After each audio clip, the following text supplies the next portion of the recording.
Selamat datang kembali pemirsa. Selamat bergabung dengan channel Putut Al-Huda. Bersama saya sendiri Putut Al-Huda. Dalam beberapa menit ke depan saya akan membawakan berita terhangat terupdate di hari ini, yaitu politik dan artis. Silahkan tonton video ini sampai selesai agar tidak gagal paham. Salam waras, salam NKRI. Nasib Bribka RR, ikut skenario Sambo, malah terancam mati. Aura kesedihan menyelimuti Bribka Riki Rizal alias Bribka RR. Iming-iming dibiayai sekolah perwira oleh Ferdi Sambo tinggal angan, kini ia malah dihadapkan dengan ancaman hukuman mati. Di awal kasus pembunuhan Brigadir J, Bribka RR sepakat menjalankan skenario Sambo. Kuasa hukum Bribka RR, Herman Umar menilai janji-janji Sambo memberangkatkannya sekolah perwira lah yang membuat Bribka RR tak enak hati dan merasa memiliki utang budi. Ia tak memiliki pilihan lain selain ikut skenario Sambo. Dia, Bribka RR, berniat mau sekolah. Dipersiapkan, Ferdi Sambo, untuk Oktober, kata Herman Umar dikutip suara.com dari tayangan Aiman di Kompas TV, Rabu, 14 September 2022. Bagi Bribka RR, Sambo memiliki peran vital dalam kelanjutan nasib karirnya. Menempuh pendidikan sekolah perwira bukanlah hal mudah, terlebih biaya yang dikeluarkan juga tak sedikit. Sambo menjanjikan akan menyekolahkan Bribka RR sebagai perwira kepolisian pada Oktober 2022. Ia akan ditempatkan di Magelang, Jawa Tengah, sekaligus untuk mengurusi anak Sambo yang juga sekolah di sana.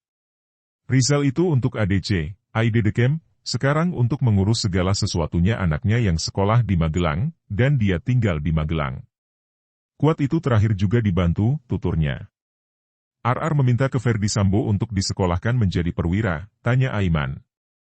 Ya, begitu, dan dipersiapkan untuk Oktober, balas Herman lagi.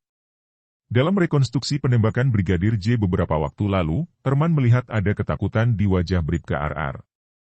Terlebih, terungkap fakta Bribka RR sudah bekerja dengan Sambo cukup lama. Dimulai ketika Bribka RR menjadi sopir Sambo saat masih menjadi Kapolres hingga ia ditarik menjadi ajudan pribadinya pada 2018 lalu. Saya memang melihat pada saat pertemuan-pertemuan rekonstruksi, ada kelihatan masih takut, ujar Herman. Namun, bayang-bayang utang budi itu hanya angin lalu.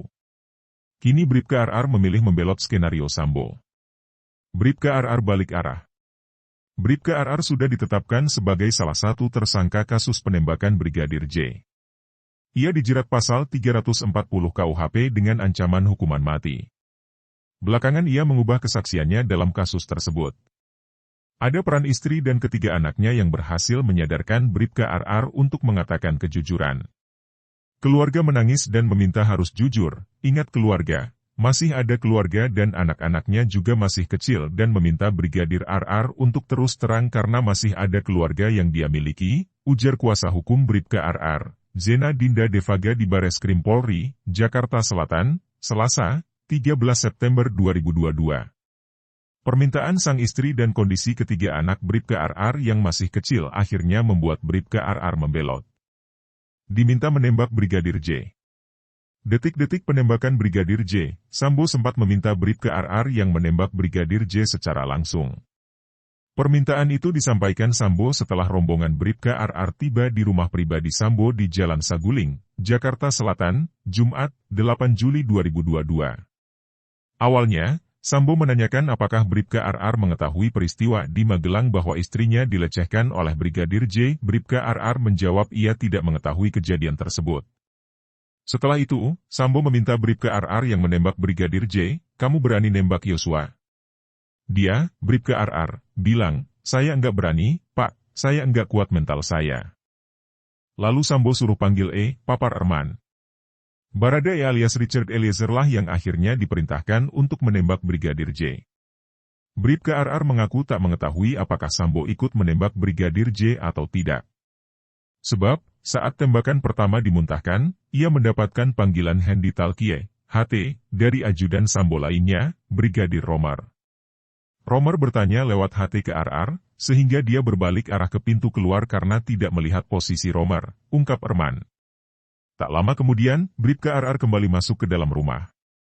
Saat itu ia melihat Sambo sedang menembak ke arah dinding dan tangga. Tembakan itu dikeluarkan untuk mengelabui seolah-olah terjadi insiden baku tembak. Skenario Sambo. Setelah insiden penembakan, para ajudan yang ada di lokasi penembakan dikumpulkan. Sambo memerintahkan anak buahnya untuk mengikuti skenario baku tembak antara Baradae dan Brigadir J hingga membuat nyawa Brigadir J melayang. Erman menduga para anak buah Sambo itu dikumpulkan di Provos Polri, Divisi Propam. Pasalnya, beberapa anak buah Sambo yang merupakan personel Propam diduga terlibat obstruction of justice atau upaya menghalangi proses penyidikan kasus penembakan Brigadir J. Mungkin di Provos, mungkin Sambo yang berperan. Saya tidak ingat betul karena tidak baca lengkap karena tebal juga BAP-nya. Baru baca sepintas saya lihat dia, Bribka RR, sebelum BAP dikumpulkan, papar Erman. Dijanjikan hadiah uang. Bribka RR secara terang-terangan mengaku dijanjikan mendapatkan sejumlah uang oleh Ferdi Sambo setelah kasus penembakan terjadi. Uang tersebut merupakan tanda ucapan terima kasih karena telah menjaga istri Sambo, Putri Chandrawati. Pak Sambo menyampaikan ada uang, tetapi kalimat dalam BAP yang saya baca, karena kalian sudah menjaga ibu, Putri Chandrawati, ujar Erman. Meski demikian, kini uang imbalan yang dijanjikan itu sudah diambil kembali oleh Sambo. Berapa besaran uang terima kasih itu tidak dirinci oleh Erman.